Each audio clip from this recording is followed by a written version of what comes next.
माजी खासदार भाई केशवराव धोंडगे यांच्या जयंतीनिमित्त गुणवंत विद्यार्थ्यांचा शर्करा तुला कार्यक्रम संपन्न।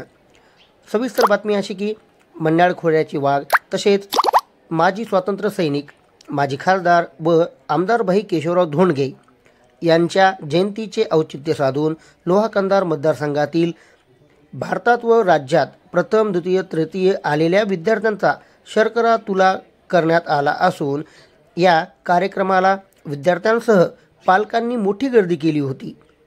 हे बक्षीस वितरण प्रसिद्ध साहित्यिक म.फु. शिंदे यांच्या हस्ते देण्यात आले असून यावेळी विद्यार्थ्यांना त्यांनी मार्गदर्शन देखील केले। समाजाचे काहीतरी देणे लागतो या हेतूने जयंतीचे औचित्य साधून हा उपक्रम घेण्यात आला असून या कार्यक्रमाची लोहा कंधार मतदारसंघात चर्चा होताना पाहायला मिळत आहे।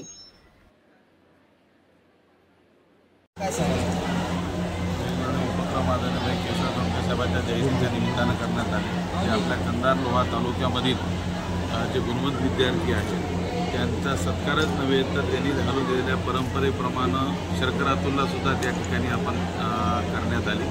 आणि विशेष म्हणजे आदरणीय भाई केशवराव धोंडगे साहेबांच्या शतकोत्सव वर्षाच्या निमित्तानं आपण संकल्प केला होता त्यांच्या पुण्यतिथीला की आपण कंधार व लोहा तालुका अंधमुक्त करणार आहोत आणि त्या पद्धतीनं सर्व सहकार्याच्या मदतीनं 22 आजच्या या तारखेच्या आधी पूर्ण कंधार लोहा तालुक्यात एक शिबिर घेऊन ऑपरेशन पूर्ण करण्याचं काम जवळपास 3000 ऑपरेशन पूर्ण करण्याचं समाधान मला व माझ्या सहकार्याला आहे।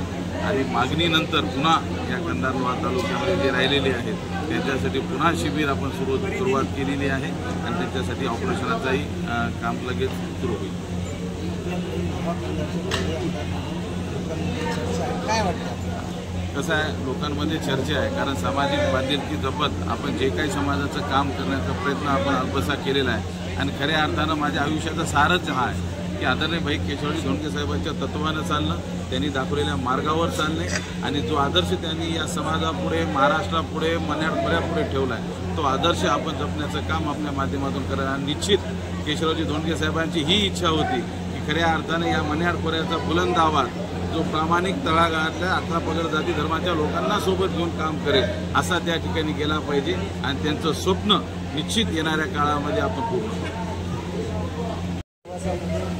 तुमचा अनुभव काय आहे? भाई केशवरावजी धोंडगे यांच्या जयंतीच्या निमित्तानं आम्ही केशवरावांना मतदान करण्यासाठी इथे उपस्थित आहोत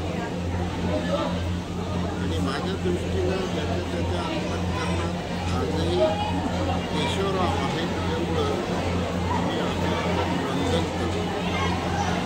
स्मृती वगैरे हा शब्द मला आवडत आणि त्यांच्या बाबतीत नाही कारण विचाराच्या दृष्टीने आजही प्रत्येकाच्या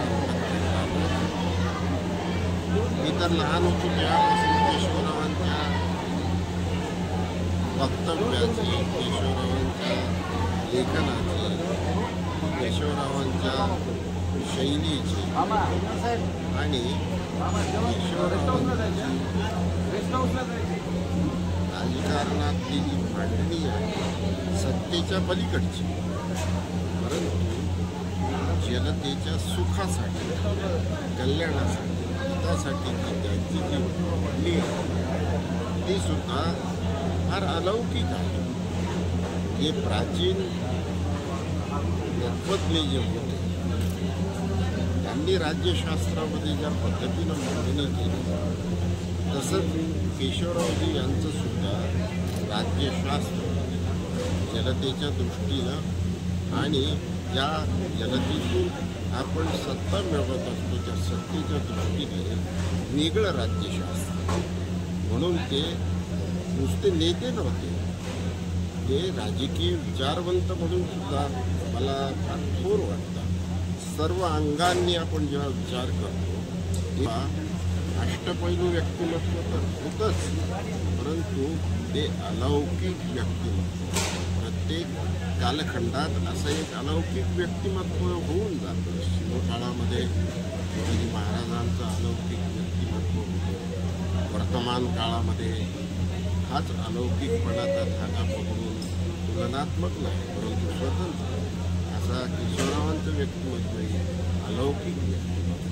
त्यामुळं अलौकिक व्यक्तिमत्वासंबंधीचे चिंतन आणि त्यांच्या विचाराच्या धारणेसंबंधीची मांडणी सतत होत राहिली पाहिजे. आणि त्यासाठी म्हणून पुरुषोत्तम काय, डॉक्टर अशोक गवते काय, त्यांचा परिवार काय, त्यांचे कार्यकर्ते काय, हे सर्व या स्वरूपाचे उपक्रम राबवत असतात. त्या सर्व उपक्रमांना मी शुभेच्छा देतो आणि या सगळ्या मुलांना आशीर्वाद देतो आणि